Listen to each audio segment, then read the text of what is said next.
the stage. That's just happened, Toastmaster Hasmita.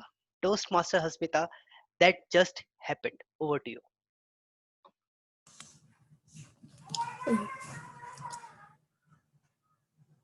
Do you remember that nerve-wracking moment when you first got an opportunity to lead something?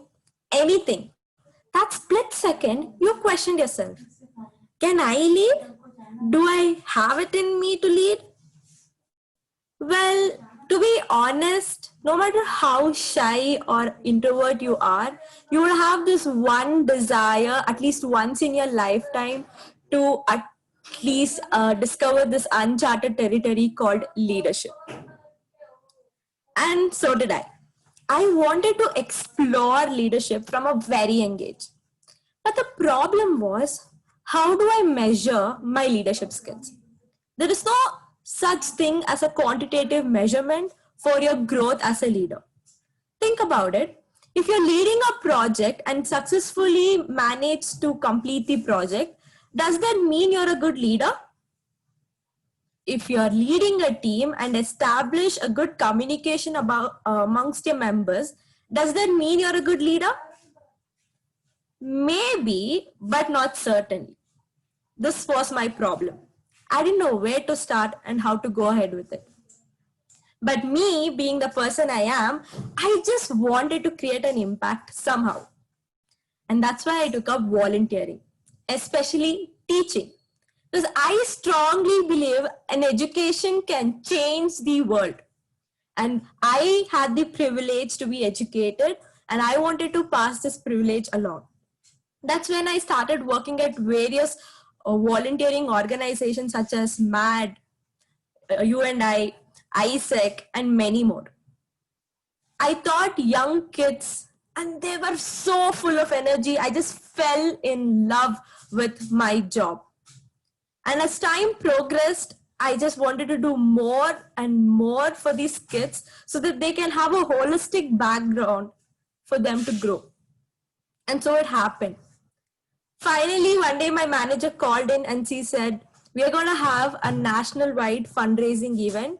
So you have to raise funds for these kids, and maybe from there we can go ahead and establish a strong education foundation for them. We're going completely online and making sure we bring about all facilities possible to give them the rightful education they deserve. So I was thinking in my head, well, this certainly is a challenge because I've been a leader for sure, but never in a national scale. And how do I communicate this people who are in different states and I don't even know them? And what is the expectation out of me in this project? Because this is the first time we were doing something. There was no scale against which I'll be graded. So there's no scale for me to progress with. That's when I thought, okay, this is a challenge. So let me take it up. To just understand how many teammates I had in my team, it took around a month. So there were so many volunteers from across India, and we had this plan of converting all the NCRTs into bit-sized video, uploading them, making them accessible throughout. So just to understand your team and, you know, just to go about establishing the most basic plan took me about 1 month. And that's when I started questioning myself. Am I leading the right way?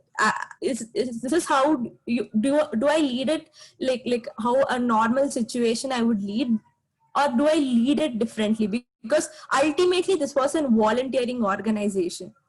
People were not actually that motivated to come forward and do things on a regular basis. Then they would be on a paid job. So rather than just getting the work done now, I had the additional responsibility of motivating them to do the work.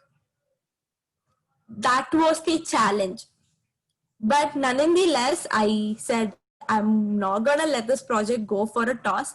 And I talked to my mentor after a whole lot of understanding by talking to a lot of people. I devised a plan, and that was that we'll have a weekly meeting where we'll establish agenda, and I always had plan A, plan B, and plan C. So if I'm assigning a person for a project and that person is not able to go through with the project, I always know who was the person in the plan B to approach and make sure the plan goes as the schedule. So that's what happened. So it was important for me to first understand that there's various steps to my project, and that's what I did during delegation, during organization. Through various steps, I had to think through different stages. And to keep the moral upright, we had this monthly sessions where we used to track our progress and recognize people who have done amazing. Was just to keep the motivational levels up in our organization. Finally, through a lot of struggles and failures, we were not able to launch the project at the very first go, and the project got delayed by 9 months than we had actually planned. Finally, after 9 months, when the project did launch, it was not very successful, and we didn't deliver what we were supposed to deliver. I was completely heartbroken because of so much work that went into the project. Later, i I was questioning myself, did I lose, did I fail this project, did I fail those kids? And my mentor said one thing to me: did you do your best? Did you give what you could give to this project? Yes. Did you make an effort to cause a change? Yes, I did. Then failure is natural. Today, after 3 years of that project being constantly modified and run, I can proudly say when the corona hit, we were the only organization being able to completely work online and still reach out to kids on various levels. We are now affiliated with United Nations volunteering, and my organization is called eVidya Loka, and I still teach there. And there's nothing more in this world that gives me pleasure than seeing those kids smile at the end of every class. So guys, leadership is difficult, especially if you're leading in a volunteering organization. This can happen in your office also. When you take up leaderships of event that you are just, co-curricular activities or outside the teamwork. So remember, failure is natural, but it is you who decides where you go out from there. Thank you so much.